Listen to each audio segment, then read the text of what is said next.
Vous comprenez? Généralement, vous avez remarqué quelque chose. Quand on parle d'évangélisation, vous allez constater que la plupart des évangélisations, ce sont des frères en Christ, les soeurs en Christ, ou même des pasteurs qui se mettent dans les rues pour prêcher, qui se mettent dans les rues pour déclarer des paroles, pour évangéliser. Vous voyez?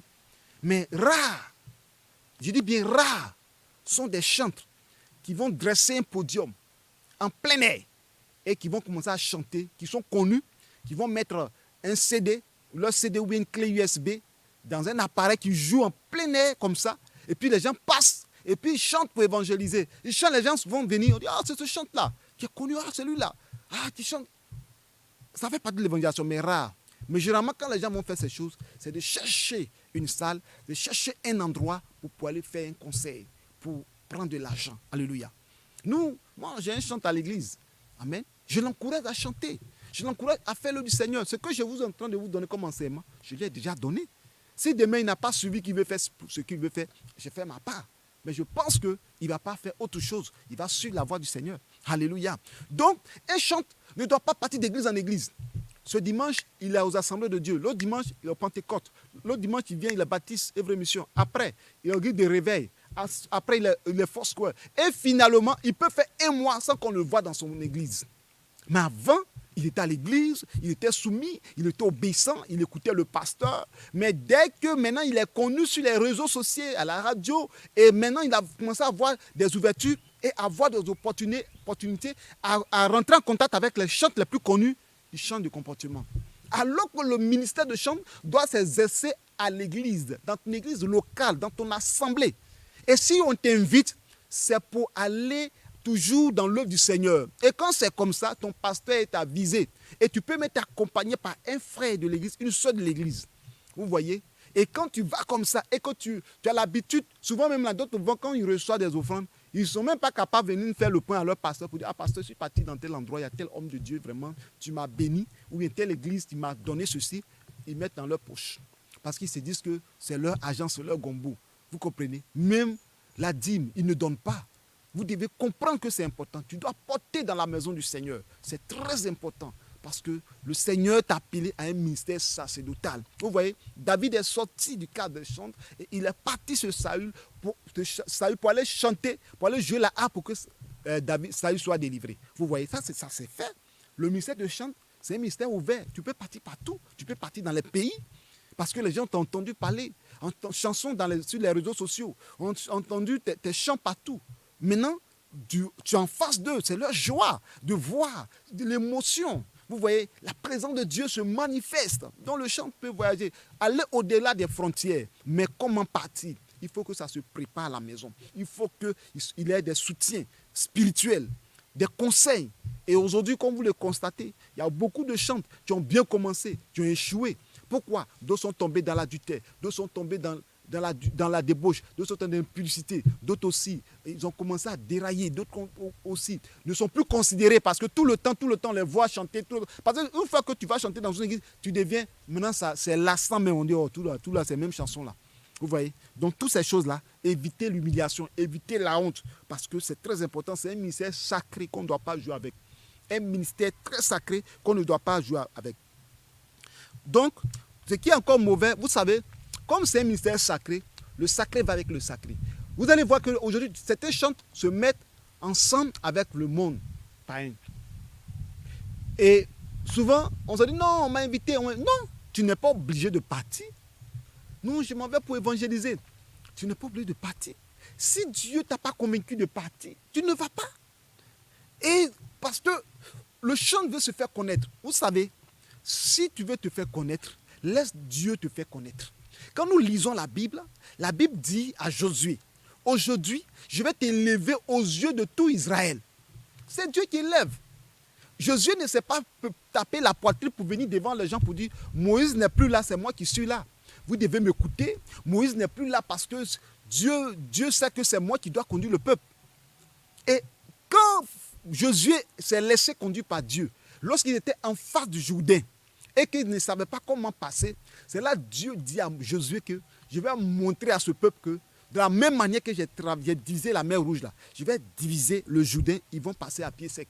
Et ils sauront que c'est moi, Dieu, qui t'a établi. Et c'est ainsi que cette parole qui est sortie de la bouche de Josué, Josué a dit cela, et ils ont vu ces choses se réaliser. Ils ont cru en Josué pour dire franchement, Dieu lui parle vraiment. Il a dit ça. Et depuis ce temps, Josué a été élevé aux yeux de tout Israël. Donc quand tu es un chantre, pour que ton nom soit pas jusqu'aux extrémités de la terre, ce n'est pas toi tu le veux, mais c'est le Seigneur. Et Seigneur, si le Seigneur envoie ton nom aux extrémités de la terre, ce n'est pas que ton nom va aux extrémités de la terre que tu dois t'enorgueillir, mais tu dois donner gloire au Seigneur. Tu dois bénir le nom du Seigneur. Vous comprenez? Chant de Dieu, ce message vous devez écouter. Vous devez écouter parce que le Seigneur, lorsqu'il voit dans le corps du Christ des chants qui sont appelés au ministère sacré, qui profanent le temple de Dieu, qui sont dans la profanation, qui sont dans la violation des choses sacrées, Dieu a mal. Le cœur de Dieu saigne. L'Église a mal. Vous comprenez? Dieu veut que les chantres comprennent ce message pour que leur vie change. Soyez richement bénis au nom puissant de Jésus-Christ de Nazareth. Nous allons lire toujours dans le livre de Néhémie, chapitre 7, à partir du verset 1. Pour vous qui êtes des chantres, si vous voulez comprendre le ministère de chant, lisez beaucoup le livre de Néhémie. Vous allez comprendre le ministère de chant. Néhémie, chapitre 7. Néhémie, chapitre 7, à partir du verset 1, je lis. Lorsque la muraille fut rebâtie et que j'eus posé les battants des portes, on établit dans leurs fonctions les portiers, les chantres et les lévites. Alléluia. Vous voyez, il y a les lévites, les portiers et les chantres. Qui parle des portiers, aujourd'hui d'autres appellent les commandos, les servis d'ordre. Vous voyez, ce sont des trois ministères très importants dans le ministère. Le ministère des lévites, c'est-à-dire des prédicateurs. Le ministère des portiers, ceux qui se mettent à la porte, ceux qui accueillent les gens. Et le ministère des chantres. C'est un ministère très important dans la maison du Seigneur. J'aurai le temps de parler de l'intercession. Amen. Eux, ils sont beaucoup cachés. Mais eux aussi font un grand travail dans l'église. Vous voyez? Donc, mes bien-aimés, les chantres ont leur place dans l'église. Lorsqu'ils ont rebâti les murailles, quels sont ceux que Néhémie a appelés? Néhémie a appelé les lévites, Néhémie a appelé les portiers, Néhémie a appelé les chantres. Chacun doit venir exercer son ministère. Vous voyez, dans le ministère, les chantres sont très importants. Nous allons continuer. Et un autre point que je voulais toucher, en parlant de désordre dans la maison du Seigneur, en parlant de désordre dans le ministère des chantres, je vais vous expliquer à qui la faute. La faute est à trois niveaux. Au niveau des chantres eux-mêmes, au niveau du peuple et au niveau des hommes de Dieu que nous sommes. Donc nous allons aller selon les Saintes Écritures, et vous allez comprendre les différentes fautes qui font que les chantres déraillent. C'est ce que nous allons voir. Premièrement, le peuple de Dieu, les membres de l'Église. Le peuple de Dieu et les membres de l'Église sont aussi à la base pour le dérapage des chantres. Vous comprenez? Et nous lisons ça dans le livre de Néhémie, chapitre 13, au verset 10 à 12. Nous allons lire ça. Néhémie, chapitre 13, verset 10 à 12, je lis. J'ai appris aussi que les portions des Lévites n'avaient point été livrées et que les Lévites et les chantres chargés du service s'étaient enfuis chacun dans son territoire. Vous voyez? La Bible dit que les portions des Lévites n'avaient point été livrées. C'est-à-dire, les Lévites, les chantres, devaient avoir leur part dans le service de Dieu. C'est-à-dire la nourriture, c'est-à-dire les offrandes. Les chantres et les Lévites devaient avoir leur part. Vous comprenez? Et à un moment donné, les Lévites et les chantres se sont enfuis. Néhémie a appris que les chantres, les Lévites ont fui. Ils ont quitté le sacerdoce. Pourquoi? Parce qu'ils n'étaient pas satisfaits, on ne leur donnait rien. Et pourquoi? Le peuple refusa d'apporter dans la maison du Seigneur. Pour apporter, pour les soutenir, les offrandes, les dîmes. Et je disais qu'il y a trois niveaux. Il y a le niveau du peuple, il y a le niveau des chants et le niveau des hommes de Dieu. Je vais vous expliquer. Ici, au niveau du peuple, lorsque nous lisons le chapitre 3 de Malachie, verset 10, « Apportez à la maison du trésor toutes les dîmes afin qu'il y ait de la nourriture dans ma maison. Mettez-moi de la sorte à l'épreuve, dit l'Éternel des armées, vous verrez, si je n'ouvre pas pour vous les écluses des cieux, si je ne répands pas sur vous la bénédiction en abondance. » Vous comprenez? Et la Bible dit qu'on apporte de la maison du trésor les offrandes, les dîmes. Mais à un moment donné, le peuple n'amenait plus. Donc, il n'y avait plus de nourriture dans la maison du trésor. La maison du trésor, c'est là-bas qu'on donne ces choses. C'est ce qu'on prend dans cette maison pour pouvoir payer les chantres, pour pouvoir nourrir les chantres, pour pouvoir nourrir les lévites. Vous comprenez? Et à un moment donné, la maison du trésor était vide. Donc, les chantres ont quitté leur poste. Donc, si vous voyez que dans certains chantres abandonnent surtout leurs églises pour aller chanter ailleurs, c'est parce que, quelque part, ils n'ont pas ce qu'il faut pour pouvoir subvenir à leurs besoins, c'est-à-dire la nourriture, la maison, le loyer. D'autres chantent ont des femmes, ont des enfants. Vous voyez, et tout cela fait que quand il n'y a pas de nourriture, quand les chants ne sont pas bien traités, les chants changent de comportement et ils vont dans d'autres églises. Vous voyez, ils chantent ailleurs. Or, ce n'est pas normal. La Bible déclare qu'ils ont fui. Le peuple n'amenait pas. Et Néhémie étant le leader, va comprendre qu'il y a quelque chose qui ne va pas. Parce qu'on ne voit pas les Lévites, on ne voit pas les chantres. Où ils sont partis, on dit ils ont fui. Ils ont quitté la maison de Dieu. Vous voyez. Quand le peuple n'apportait pas parce qu'ils étaient cupides. Il y a des gens dans la maison de Dieu, quand on leur dit de donner, les gens ne donnent pas. D'autres aussi sont des négligents. Qu'on pas apporter, soutenir l'œuvre de Dieu, n'apportent pas. Donc en ce moment, le pasteur n'a autre choix que de se contenter de ce qu'il a. Vous voyez, si le pasteur principal, lui-même, sa maison n'est pas payée, le pasteur principal, lui-même, ses enfants ne sont pas scolarisés, et qu'il y a des maladies par-ci, des attaques par-ci, par-là, s'il n'a pas les moyens financiers, vous allez constater que l'œuvre de Dieu sera fait avec négligence. Vous voyez, ou avec murmure. Donc, les Lévites ont fui, ont quitté.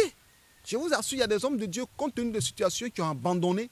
Aujourd'hui, on accuse, certaines personnes accusent des hommes de Dieu qui ont des pouvoirs occultes, qui ont des pouvoirs mystiques.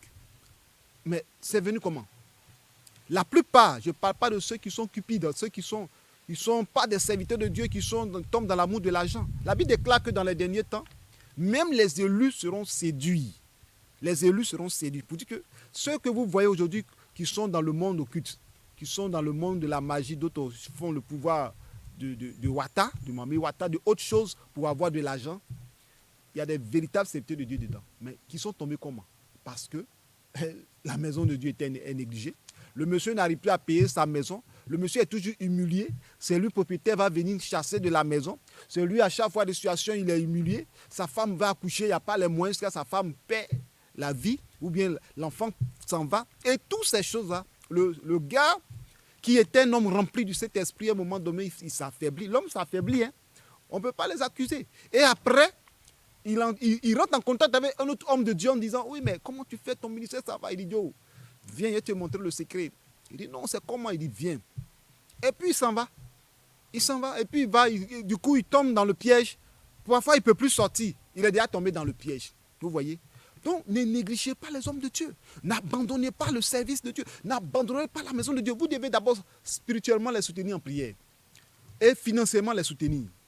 Dans tous les domaines. Pour que le Lévite soit en paix. On va lire ça un peu devant, vous allez comprendre. Parce que la Bible dit même de ne pas négliger le Lévite. Mais on néglige. Donc le chante dans la maison de Dieu. Il chante, mais il n'a rien à payer sa maison. Il chante, mais il a enfant. Il a des choses, des manquements. Il n'a pas d'habit, il n'a pas de vêtements. Il vient à l'église toujours. Et puis on finit de prier, il prend la route, s'en va. Il va marcher pour partir à la maison. Et puis on dit non, chante de l'Éternel. Et toujours on a besoin de... Oh, les chantes, donnez-nous un cantique. Les chantes, donnez-nous 2 chants. Et ils vont chanter. C'est le ministère. C'est un ministère. Ils font partie du sacerdoce. Donc quand le peuple de Dieu, vous ne soutenez pas l'église, vous n'apportez pas dans l'église, le peu que le pasteur a, vous voulez que le pasteur n'a qu'à donner aux chantres. Alors que vous-même, vous ne soutenez pas l'œuvre du Seigneur. Et si le pasteur aussi n'arrive pas à le faire, demain le chant s'en va, le chantre est frustré et il va aller dans le monde, il va chanter avec les gens du monde. Il va aller faire des concerts avec les gens du monde.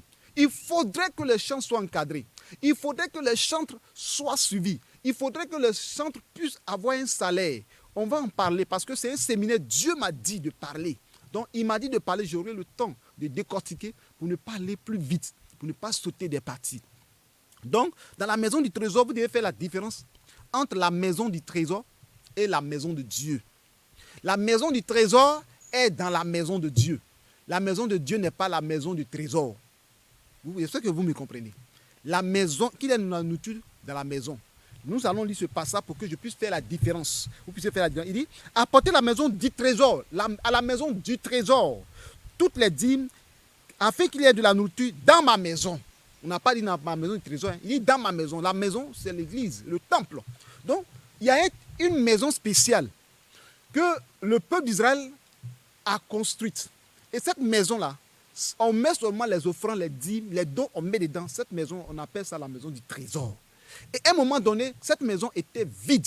Et quand il y a un besoin, c'est dans cette maison qu'on partait pour aller prendre. Les magistrats partaient prendre pour apporter aux portiers, pour apporter aux chantres, pour apporter aux lévites. Et maintenant, ceux qui suivaient la maison, ils sont partis voir, il n'y a rien. Et les portiers sont là, les chantres ont fui. Et c'est biblique. Néhémie chapitre 13, verset 10. Et nous lisons le verset 11. Je fis des réprimandes aux magistrats. Et je dis, pourquoi la maison de Dieu a-t-elle été abandonnée? Et je rassemblai les lévites et les chantres et je les remis à leur poste. Vous voyez? Et c'est là un leader. Il va commencer à s'asseoir, à appeler les lévites, ceux qui servent au service dans le temple, les chantres, les portiers, ceux qui gardent les portes, ceux qui gardent les portes du temple, les portes, tous ceux qui sont les portes de Jérusalem. Il les a appelés et il a dit à chacun de rester à son poste. Donc, quand tu as une couverture, qu'il y a quelqu'un, homme de Dieu, qui t'encadre, et que dans cette déviation-là, c'est ton pasteur qui a t'appelé pour dire que non, depuis un certain moment, je ne te vois plus au culte. Il y a quel problème? Il va t'écouter. Chante. Quand il y a un problème, il faut voir ton pasteur avec respect, pas avec impolitesse. Parce que peut-être tu es gonflé, tu es fâché. Pour toi, l'argent rentre, on ne te donne rien. Non, il peut arriver que l'argent qui rentre, ça peut servir pour payer le loyer, payer le terrain, la location du terrain, payer des choses pour que l'église ne soit pas endettée ou même l'église ne soit pas traduite en justice. Donc quand c'est comme ça, c'est comme chacun doit payer le prix. Et l'homme de Dieu va faire comprendre aux chantres. Et Néhémie, en tant que leader, les a fait asseoir et il a commencé à expliquer. Et il dit, bon ok, restez à vos postes. Et cette affaire, je vais régler. Nous lisons le verset 13, le verset 12 maintenant. Alors, tout Juda apporta dans les magasins la dîme du blé, du mou et de l'huile. Amen. Vous voyez pourquoi? Parce que tout n'était pas en ordre. Vous voyez, tout n'était pas en ordre. Maintenant, quand il a mis chacun à son poste, maintenant, il se tourne vers le peuple. Il dit envoyez. Envoyez parce que les magistrats n'ont pas bien géré. Vous voyez. Et pourquoi j'ai dit c'est le peuple? Le peuple ne donnait pas d'abord. Mais d'une part, il y a eu les magistrats. Je vais expliquer ça un peu devant. Les magistrats ont mal géré les choses. Ils ont mal géré ça. Néhémie les a réprimandés. Il dit, mais c'est vous qui avez fait que les chantres sont partis. C'est vous qui avez fait que les portiers ne sont plus là. C'est vous qui avez fait que les lévites ne sont plus à leur poste. Et le travail de Dieu n'avance pas. Il n'y a personne. Et il a fait cette réprimande à ces personnes-là. Et les gens, le peuple aussi a commencé à envoyer. Le peuple a commencé à donner pour que la maison du trésor soit alimentée. Le verset 13. Je confiai la surveillance des magasins à Chélémia, le sacrificateur, à Sadoc, le scribe, et à Pédaja, l'un des lévites, et je leur adjoignis Adna, fille de Jacur, fille de Matania, car il avait la réputation d'être fidèle. Il fut chargé de faire les distributions à leurs frères. Alléluia. Regardez. Donc quand Néhémie est venu, Néhémie a compris pourquoi les chantres ont fui. Il a compris que la maison du trésor était vide. Et la faute était incombée à qui? La faute venait de qui? La faute venait des magistrats. Le peuple n'avait pas signalé pour dire que les gens ne donnent pas. Parce que j'ai dit d'abord, d'une part, le peuple, parce que le peuple, il y a des gens qui ne donnent pas, les gens qui sont négligents, les gens ne veulent pas donner, les gens sont cupides. Dans les églises, ça existe. Mais cette fois-ci, la faute venait aussi aux magistrats. Parce qu'ils n'étaient pas fidèles. Ils ne géraient pas bien les choses. Ils n'encourageaient pas le peuple pour donner. Et il n'y avait rien, ça ne leur disait rien. Vous voyez? Donc, Néhémie va faire quelque chose. Néhémie va rétablir les choses. Ceux qui étaient là, qui géraient mal, Néhémie va les destituer. Et Néhémie va mettre d'autres personnes. En mettant d'autres personnes, il a mis même des sacrificateurs. Écoutez bien, il a mis le sacrificateur Chélémia, le sacrificateur à Sadoc et il a mis le scribe. Vous voyez? Et il a mis encore des lévites même. Ouais, ceux-là même qu'on doit les payer, il a mis d'autres aussi là-bas. Il a mis des sacrificateurs dedans.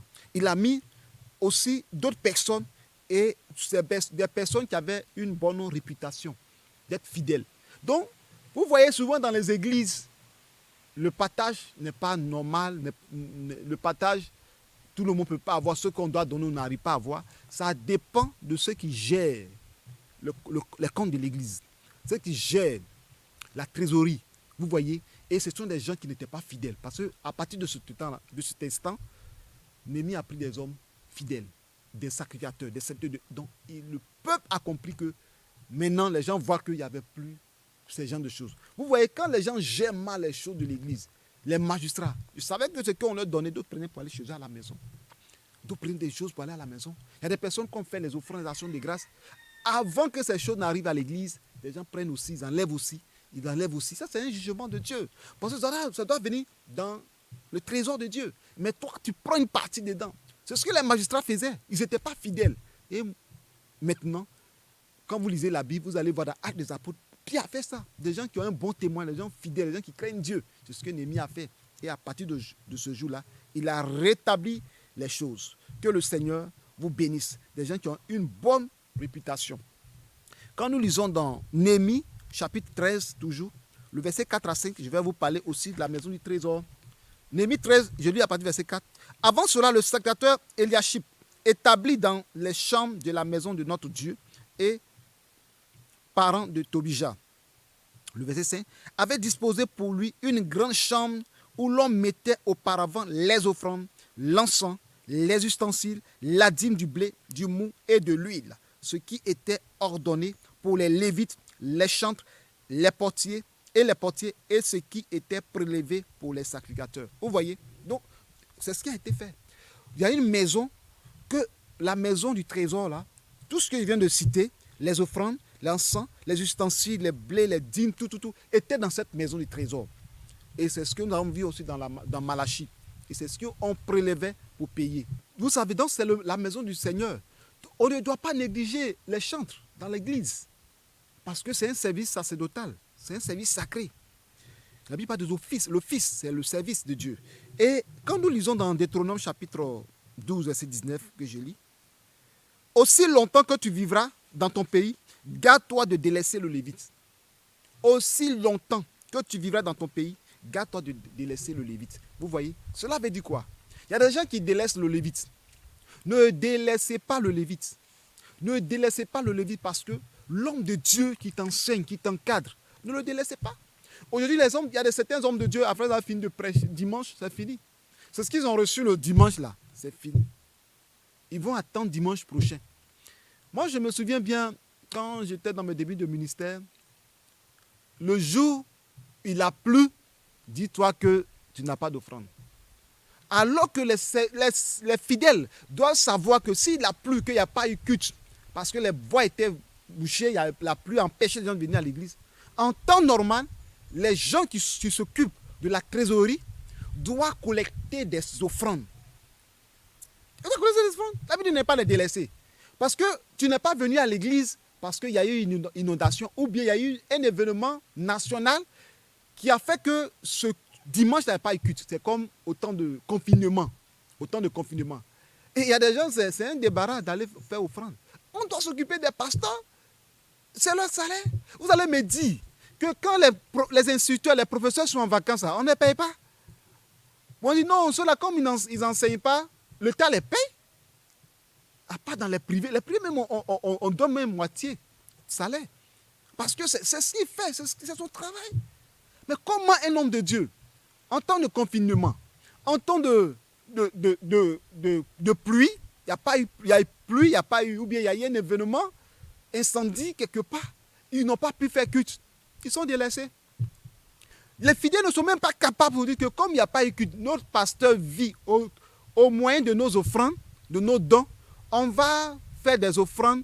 Aujourd'hui, il y a les médias, les téléphones, par Orange Money, par MTN, etc., pour ne pas faire la publicité.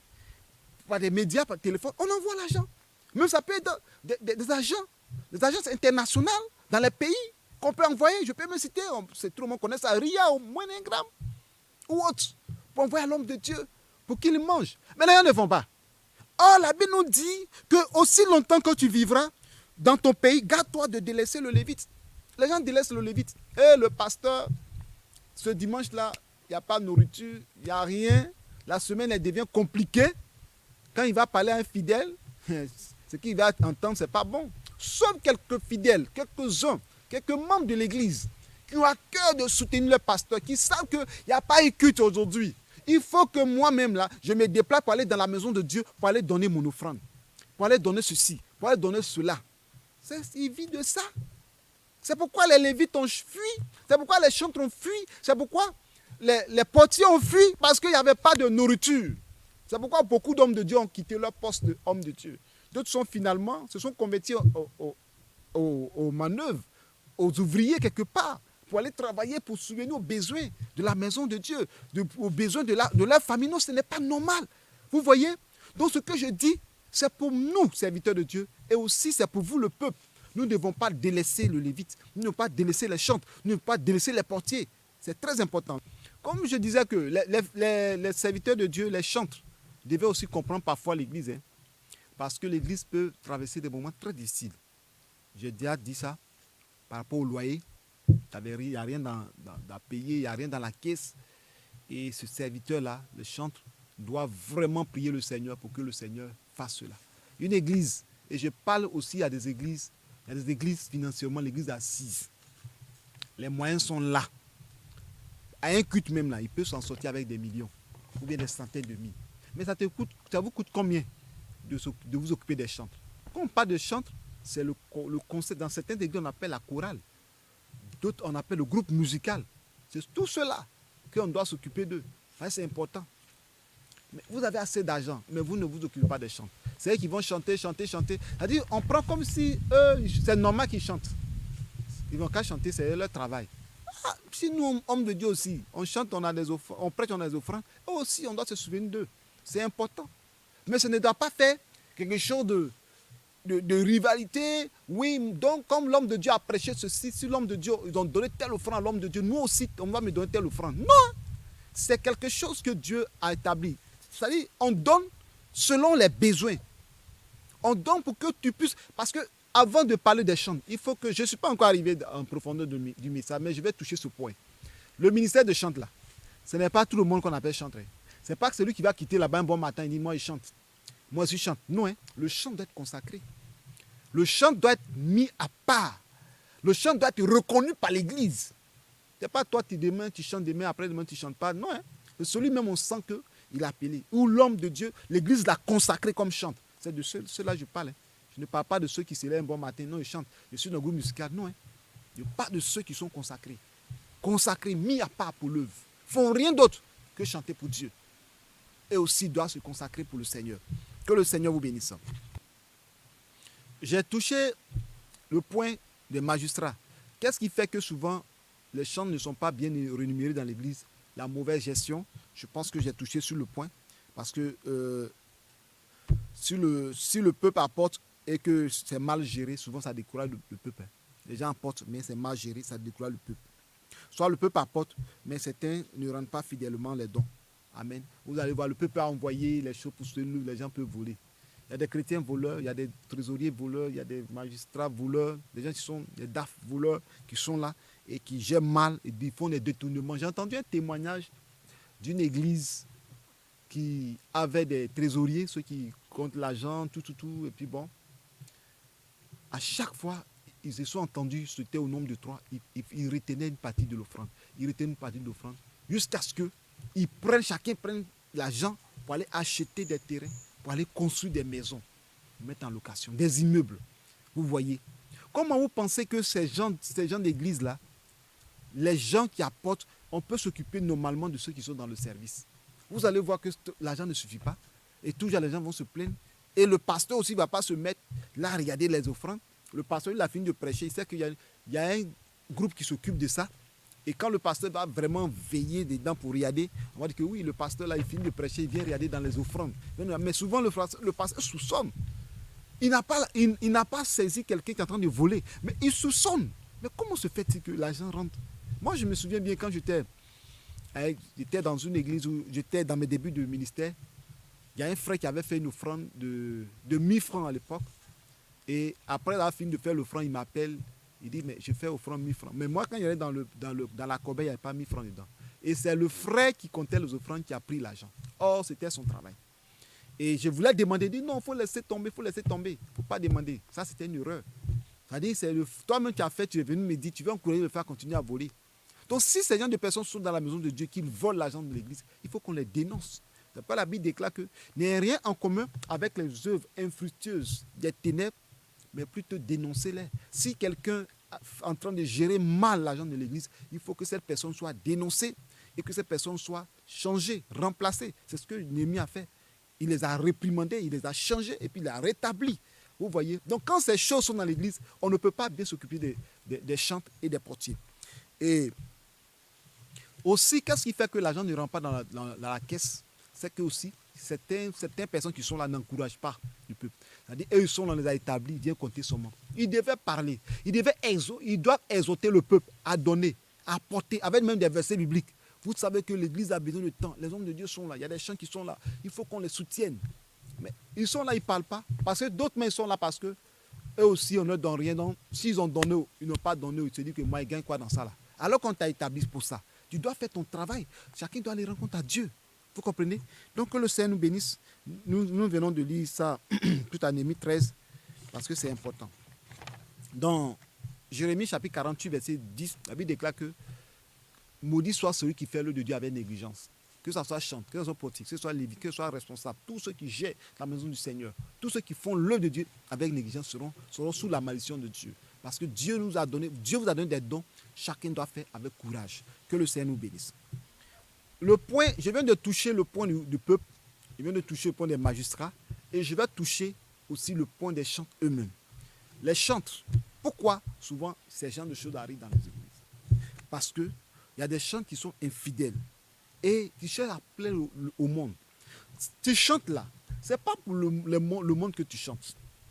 Tu chantes là, ce n'est pas parce que tu veux chanter pour plaire, pour que les gens disent que tu chantes bien, et pour ce siècle présent, comme Paul a parlé de Démas. Il dit, Démas m'a quitté pour ce siècle présent. Tu ne chantes pas pour ce siècle présent. Tu chantes pour la gloire de Jésus. Tu chantes pour la gloire de notre Seigneur Jésus-Christ. Il ne faudrait pas qu'un chante pour ce siècle présent. Un chant ne chante pas pour plaire à quelqu'un. Et quand tu fais cela, ça t'emmène à être infidèle.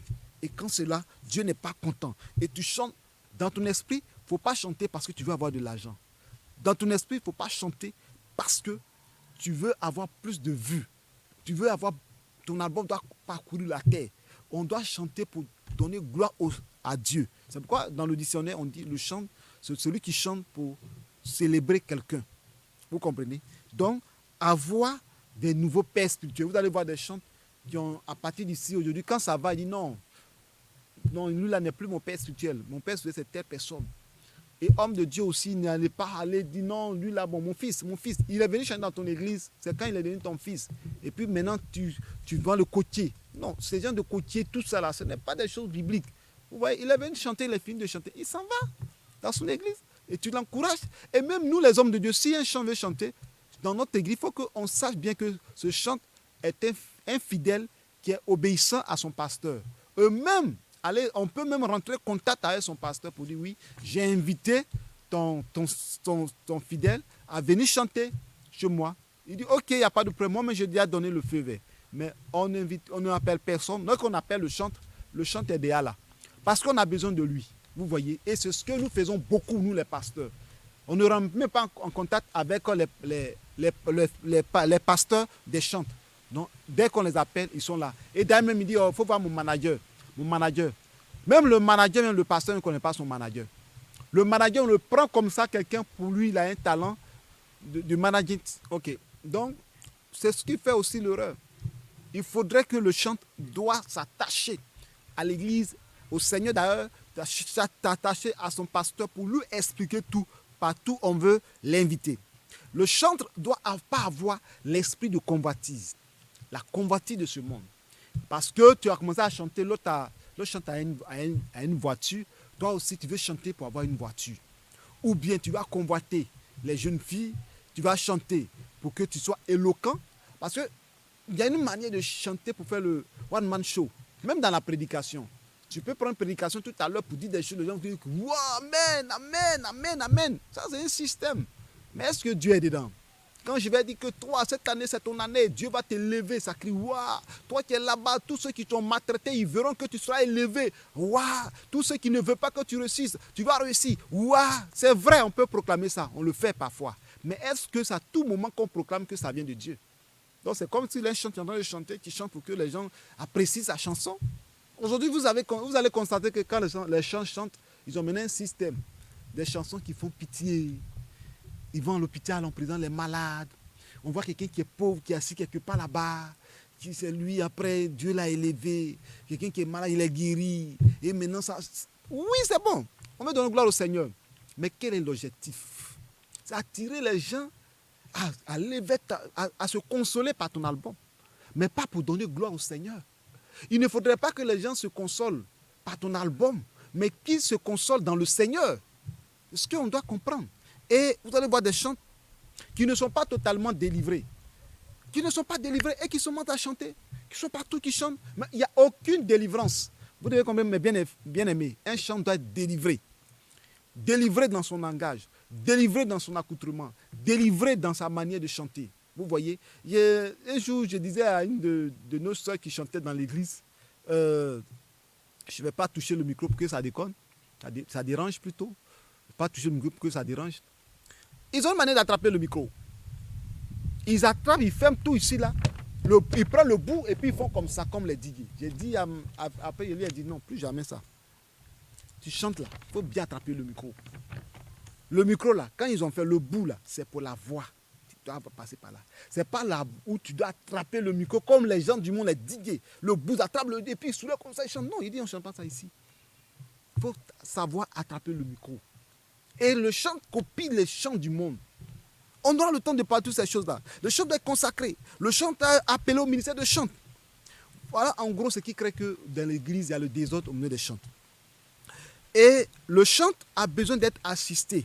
J'ai même touché ce point-là. Et dans Néhémie 12, 47, je vais... Tout Israël, au temps de Zorobabel et de Néhémie, donna les portions des chants et des portiers jour par jour. Et on donna aux Lévites les choses consacrées. Et les Lévites donnaient aux filles d'Aaron les choses consacrées. Vous voyez? Les choses consacrées n'étaient pas données aux chants. Vous voyez? Mais on donna leur portion. Vous comprenez? On donna leur portion, on donna les portions aux chantres.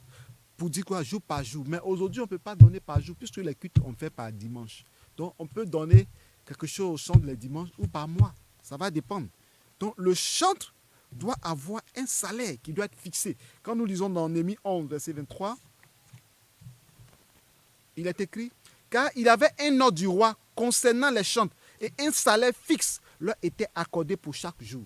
Vous voyez? Donc, chaque jour qu'ils exerçaient le ministère, chaque jour qu'ils faisaient le service, chaque jour que les chantres faisaient le service, il y avait un salaire fixe.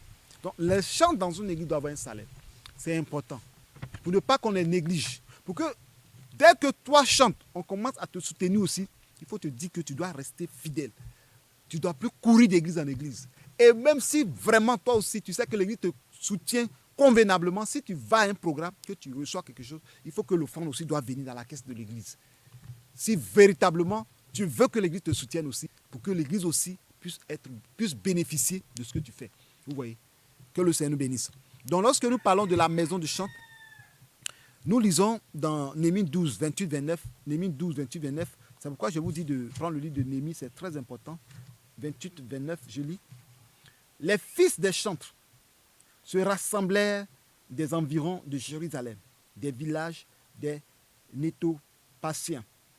Vous voyez, de Beth, de Gigal et du territoire de Géba et d'Amazawet, car les chantres s'étaient bâtis des villages aux alentours de Jérusalem. Vous comprenez? Donc les chantres eux-mêmes n'étaient pas toujours éparpillés, ils étaient toujours aux alentours parce que à tout moment on aura besoin d'eux. Comme Élisée a dit, envoyez-moi un joueur de harpe. Imaginez qu'il n'y avait pas de joueur de harpe, il était très loin. le ministère qu'il devait exercer, le miracle qu'il devait faire ne devait pas avoir lieu. Parce qu'en ce moment-là, Élisée avait besoin d'un joueur de harpe.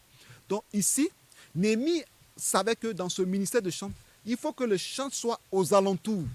Les chants étaient aux alentours. Il y avait des villages spécialement pour les chants, les Lévites. Vous voyez, ceux qui étaient dans le sacerdoce. Donc dès qu'on a besoin d'eux, ils sont là. Ce n'est pas trop loin de Jérusalem.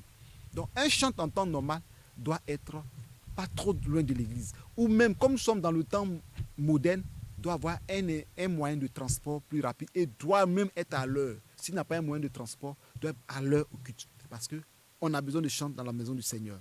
Donc nous continuons. Le chant, comme je viens de dire, le chant doit être proche. Le chant doit avoir un moyen de transport. Les chantres doivent chanter à l'honneur de Dieu. C'est comme je viens de le dire. Pourquoi un chant ne doit pas chanter en faisant l'éloge d'un homme de Dieu? Nous prenons ça dans Néhémie 12, 45, 46. Je pense qu'on a lu ça. Néhémie 12, 45, 46. En observant ce qui concerne, je lis le Néhémie 12, 45, 46. Observant tout ce qui concernait le service de Dieu et des purifications. Les chantres et les portiers remplissaient aussi leurs fonctions selon l'ordre de David et selon l'ordre de David et de Salomon son fils. Car autrefois, du temps de David et d'Azaph, il y avait des chefs de chant et des chants de louanges et d'actions de grâce à l'honneur de Dieu. Vous voyez, au temps de David, au temps d'Azaph et de Salomon, les chants chantaient à la gloire de Dieu, à l'honneur, des actions de grâce. Donc un chant doit chanter pour la gloire de notre Seigneur Jésus-Christ. Et la Bible parle des chantes, des chambres des chants. Vous pouvez lire ça dans 1 Chronique 9, verset 33, Ézéchiel 40, verset 44. Donc les chants même avaient des maisons, avaient des chambres dans la maison de Dieu, dans l'église, vous voyez, dans le temple. On construisait des chambres, des chambres des portiers. Mais aujourd'hui, on va dire, les chambres vont dire, non, comme j'entends le message, il faut qu'on me loge à l'église. Il faut que l'église me trouve une maison. Si l'église te trouve une maison, joue ton rôle. Fais ton travail de chant. Exerce bien ton ministère. Et là, l'église peut te prendre en charge. Mais toi-même, là, tu n'es pas fidèle. Tu chantes tantôt. Il y a des dimanches, tu ne viens pas au culte. Ou même quand tu viens au culte, tu ne chantes pas de tout ton cœur. Parce que peut-être que tu as un concert quelque part, ou bien il y a un programme quelque part qu'on t'a invité. Donc tu ne veux pas que ta voix casse. Donc tu ne chantes pas bien. Tu ne veux pas bien sortir ta voix parce que il y a quelque chose de grand qui t'attend. Alors que tu es dans le service de Dieu, tu dois déployer ta voix, tu dois chanter pour la gloire de Dieu, parce que c'est un service divin. Il ne faut pas attendre qu'on va t'inviter pour que c'est là-bas que tu dois tout faire pour faire sortir ta voix. Pour qu'on dise non, il a une belle voix, le chant a une belle voix. Vous voyez? Non, ça ne se fait pas. Quel que soit le lieu où tu chantes, à l'église ou ailleurs, chante pour la gloire de Dieu. Les chants chantaient pour la gloire de Dieu. Ils avaient des maisons, ils avaient des chambres pour honorer le nom du Seigneur. Vous pouvez voir ça dans 1 Chronique 9, verset 33 et Ézéchiel 40, verset 44, et vous comprenez que les chantres ont des maisons.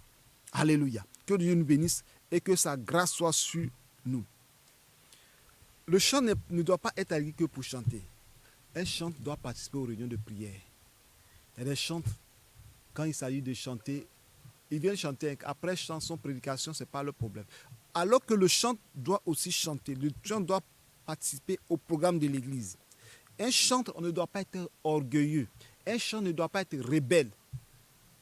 Parce que il ne sait pas un homme, c'est Dieu qui le sait. Donc un chantre doit avoir aussi une vie de prière de jeûne. C'est pas parce que tu sais bien chanter les dimanches, dès que tu viens, tu soulèves le micro, tu viens chanter. C'est un service sacré. Il faut avoir une vie de consécration, une vie de prière, une vie de jeûne. Il faut chanter pour Dieu. Il ne faut pas chanter pour les hommes. Le chant doit chanter avec les paroles de la parole de Dieu, les paroles saintes, des saintes écritures. Il ne faut pas prendre des chansons comme ça là-bas, tu prends ici un peu, tu prends ici un peu, tu vas agencer pour chanter. Quand tu prends les versets bibliques que tu chantes, c'est encore, il y a la vie. Il y a la vie dans ce que tu fais. Et tu chantes, le chant doit avoir des moments spirituels devant la présence de Dieu. Il y a des moments, les chants doivent prendre des moments de jeûne et prière, des moments de prière, que ce soit le groupe musical de l'église, que ce soit le chantre qui chante seul ou avec un groupe de chants, vous devez chercher la face de Dieu. C'est très important. Comme je viens de le dire, le chant doit avoir un conseiller et c'est un ministère sacerdotal. Nous allons nous arrêter là pour aujourd'hui. Et nous allons continuer, puisque c'est un séminaire, nous aurons le temps de continuer ce ministère de chant. Prochainement, nous allons voir le chef des chantres. La vie pas des chefs des chantres. Et nous verrons aussi le chant et l'instrument. Où il y a des chantres qui ne savent même pas jouer l'instrument. Ce n'est pas normal. On va parler de ça. Nous allons parler aussi le chant comme ministère céleste. C'est un ministère qui vient du royaume des cieux. Les chantres, comme les événements qui chantent pour les événements bibliques. Dans la Bible, on a vu les anges. Parmi les anges, il y a des chantres. Et le ministère de chant aussi, c'est un ministère qui est éternel. La prédication va passer, les prophéties vont passer, l'évangélisation va passer, même la prière. Mais au ciel, nous allons adorer Dieu, louer Dieu. La prochaine fois, nous parlerons des chants et les vêtements. C'est important parce que comment les chants doivent se vêtir. On verra ça. Nous allons parler aussi les chants spirituels avec les versets à l'appui bien sûr. Et nous allons parler la prochaine fois encore, nous parlerons le ministère des chants accompagne au ministère prophétique. C'est un ministère qui accompagne le ministère prophétique. Et les chants même souvent sont appelés même des prophètes. On parle des chants aussi, comment l'esprit des eaux attaque les chantres. Nous allons parler de ça. Et pourquoi Satan n'aime pas ce ministère de chantre. Pourquoi Satan a la haine contre le ministère de chantre. Nous allons voir dans ce séminaire. Et nous allons voir aussi le monde et les chants profanes. Vous voyez, les chants qui rentrent dans le monde. On parlera aussi de ce qu'il faut faire pour les libérer. On parlera aussi du ministère de délivrance. Le chant, c'est un ministère de délivrance. Que le Seigneur vous bénisse. C'est là que nous allons nous arrêter pour que la prochaine fois, je puisse encore détailler les différents points. Shalom, que Dieu bénisse. C'était votre serviteur, le prophète Paul Moïse d'Oliveira.